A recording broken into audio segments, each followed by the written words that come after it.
আজকে আমি একটু স্পেশালভাবে ফ্রাইড রাইস করব। তো আসলে একটু মানে এই যে রোজার মধ্যে যেটা স্পেশাল না করে দিলে না সারাদিন রোজার পরে অনেক সময় খেতেও ইচ্ছে করে না, খাওয়ার যে ইচ্ছেটা সেটা থাকে না। তো এই জন্য একটু আলাদা করে স্পেশালভাবে করে দিলাম, এটা একটুখানি যত্ন করে করলাম। আসসালামু আলাইকুম বন্ধুরা, কেমন আছেন আপনারা? আলহামদুলিল্লাহ আমি ভালো আছি, আশা করবো আপনারাও ভালো আছেন। এখানে মুরগির মাংস নিয়ে নিলাম, পাতলা করে স্লাইস করে কাটবো। গতানুগতিক যেরকম করে কাটি বা হয়তো বা পেস্ট করে ফেলি বা মিহি কিমা করি, তারপরে সেটাকে রান্না করি, কিন্তু এটা একটু পাতলা করে স্লাইস করে করলাম। দেখেন খুবই চিকন চিকন করে কিন্তু করতেছি, আমি যত্ন করে করতেছি। এটা একেবারেই পাতলা হয় এবং খুব সহজে সিদ্ধ হয়ে যাবে। এই দেখুন এরকম লম্বা লম্বা থাকবে কিন্তু একেবারেই পাতলা। এই যে কি সুন্দর পাতলা পাতলা করে নিয়েছি। এটা কিন্তু খেয়ে দেখেছি আমি, খুব মজা হয়। আপনারা ইচ্ছে করলে এরকম করে খেয়ে দেখতে পারেন। খাবারের মধ্যে একটু নতুনত্ব থাকা দরকার, আর একটু যদি আনকমন থাকে তাহলে কিন্তু বাচ্চারা খেতেও চায়। আমি ডিম নিয়ে নিলাম, 2টা ফেটে নিলাম, আর এখানে সবজিগুলো নিলাম পাতাকপি, ফুলকপি, তারপরে ক্যাপসিকাম, টমেটো, পেঁয়াজকলি, ফুলকপি নিয়েছি অল্প করে 1 কাপ পরিমাণ মতো। আর মাংসটাকে একটুখানি লবণ দিয়ে, ব্ল্যাক পেপার দিয়ে, আর কী বলে সয়া সস দিয়ে আমি এটাকে ম্যারিনেট করে রাখবো। এতক্ষণের মধ্যে যতটুকু রেডি করতে আমার সময় লাগে, এর মধ্যে কিন্তু মাংসটা ম্যারিনেট হয়ে যাবে। মাংসটা ম্যারিনেট করে সবসময় আমি রান্না করার চেষ্টা করি, আপনারাও করবেন। একটু ব্ল্যাক পেপার বাড়িয়ে দিলাম, ব্ল্যাক পেপারের যে সুগন্ধটা এটা কিন্তু আমার খুব ভালো লাগে।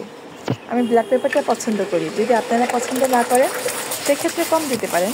তো এখানে তেল গরম করে, প্রায় সবসময় তেল চেষ্টা করবেন প্যানের মধ্যে দিয়ে, একটু গরম হওয়ার পরে যেটাই দিবেন ডিম দিবেন, এতে করে তেলের যে স্টিকি ভাবটা সেটা থাকবে না, ভালো উঠে যাবে সুন্দর। তো আমি ডিমটাকে ভেজে নিলাম, 2টা ডিমে আমি এটা স্ক্র্যাম্বল করে ফেললাম। এটা একটু ভালো করে ভাজার চেষ্টা করবেন, এতে করে ভালো ঘ্রাণ পাবেন। আর দিয়ে দিলাম প্রায় বড় 1 টেবিল চামচের মতো বাটার হবে, বড় করে দিলাম। বাটারের সাথে আমি একটু তেলও দিয়ে দিব। শুধু বাটার দিয়ে করলে যে একটা কালার সুন্দর হয় না, তেল দিলে একটু চকচকে একটা ভাব আসে। আর এখানে 2 কোয়া 3 কোয়ার মতো রসুন আমি ফাইন চপ করে নিয়েছি, সেটা দিয়ে দিলাম একটা তেজপাতা। এখন 1 কাপের মতো পেঁয়াজ আর 8 থেকে 10টার মতো মরিচ দিয়েছি। আপনারা তো জানেন যে আমি একটু মরিচ খেতে পছন্দ করি, আমার বাসায় একটু ঝাল খাই, আর এই টাইপের খাবারগুলো ঝাল আমার ভালো লাগে। দিয়ে দিলাম ম্যারিনেট করা মাংসটা দেওয়ার পরে অনেক একটু হয়তো 5-7 মিনিট লাগবে। এটা এতটা পাতলা যে এটা কিন্তু দ্রুত সিদ্ধ হয়ে যাবে, খুব পাতলা করে কেটেছি। আর নর্মালি কিন্তু মুরগির মাংসগুলো এত সময় লাগে না সিদ্ধ হতে, 10-12 মিনিটের মধ্যেই সিদ্ধ হয়ে যায়। কিন্তু আমি 7 থেকে 8 মিনিটের মতো ভেজে নিলাম, নিয়ে পাতাকপিটা দিয়ে দিলাম, ফুলকপিটা দিয়ে দিলাম। এটা তো একটু হার্ড সবজির মধ্যে, পাতাকপিটা সময় লাগে না, কিন্তু ফুলকপিটা একটু সময় লাগে, এর জন্য আগেই দিয়ে দিলাম। এটা মাংসের সাথে ভাজা হোক। কোনটা একটু শক্ত সবজি সেটা আপনার চিন্তা করে আগেই দিবেন, যেমন ফুলকপিটা সিদ্ধ হতে একটু সময় লাগে, এই জন্য আমি বেশি দেরি করিনি। মাংসটা দেওয়ার পরে 2-3 মিনিট পরে আমি এটা দিয়ে দিলাম একটু সস। এখানে তো পানি দিব না, সয়া সসটা একটু বাড়িয়ে দিব, এইটাতেই ঢেকে দিলে ওটা সিদ্ধ হয়ে যাবে, ভালো হবে। আর চাইনিজের এই টাইপের রান্নাগুলো কিন্তু বেশি একটা সিদ্ধ করে না, একটু কাঁচা কাঁচা থাকে। এখানে টমেটো, গাজর, ক্যাপসিকাম সব দিয়ে দিলাম। এই সবজিগুলো একত্রে দিলে কিন্তু ভালো লাগে, সুন্দর খাবারের টেস্টই বেড়ে যায়। আমরা নর্মাল রান্না করলে কী হবে বলেন তো, এটা পোলাওর মতো হবে। আর যখন সবজি দেবো, মাংস দেবো একসাথে, এটা ফ্রাইড রাইস হয়ে যাবে। তো বাচ্চারা এইভাবে খেতে চায় না, এরকম করে দিলে সবজিও খাওয়া হয়, মাংসও খাওয়া হয়, পোলাওটাও খাওয়া হয়, আর নাম হচ্ছে রাইস, ভেজিটেবল রাইস। সো এই চাইনিজ ভেজিটেবল রাইসটা কিন্তু আসলেই বাচ্চারা পছন্দ করে। আমি ভাতটাকে সিদ্ধ করে আর দেখালাম না, আপনারা সবাই জানেন। আমি এটাকে সিদ্ধ করে রেখেছিলাম 2 ঘন্টা আগে। একটু সিদ্ধ করে যদি আগের দিন পারেন, যদি সময় থাকে, যারা বাসায় থাকেন তাদের জন্য বলবো একটু নর্মাল ফ্রিজে রেখে দিবেন, একদিন আগে করে রাখতে পারলে ভালো হয়। আর আমি তো বরাবরই বলি, আমি যেহেতু বাইরে কাজ করি আমার অতটা সময় থাকে না, আর রোজার মধ্যে তো ফ্রিজে ঠাসাঠাসি একটা অবস্থা থাকে, যার জন্য আমার এটা আসলে রাখা হয়নি। আমি লবণ পরিমাণ মতো দিয়ে দিলাম, আর সয়া সসের মধ্যে কিন্তু লবণ থাকে, সেটা মনে করে লবণ দিবেন। একটু টমেটো সসও দিব 2 টেবিল চামচ পরিমাণ, যার জন্য লবণটা কিন্তু সবসময় বলি যখনই রান্না করবেন লবণটাকে 2বার দেখে দেখে দিবেন, তাতে লবণটা এই ধরনের খাবারের মধ্যে লবণ বেশি হলে কিন্তু আর রিকভারি করার মতো কোনো পথ থাকে না। তো এই জন্য সাবধানতার অবলম্বন অবশ্যই করবেন লবণ দেওয়ার ক্ষেত্রে, বিশেষ করে ফ্রাইড রাইস। আর কিন্তু কোনো সময় থাকবে না লবণ বেড়ে গেলে। তো একটু কম কম করে দিচ্ছি, লাস্টে ফাইনালি আমি দেখে লবণ দিয়ে নিব। লবণটার ব্যাপারে অনেকক্ষণ বললাম, লবণটার ব্যাপারে আসলেই সতর্ক হওয়া দরকার। লবণ না হলেও খাওয়া যায় না, আবার বেশি হলেও খাওয়া যায় না। দিয়ে দিলাম আমার ডিমটা, স্ক্র্যাম্বল করে নিয়েছিলাম যেটা, এটা দিয়ে দিলাম।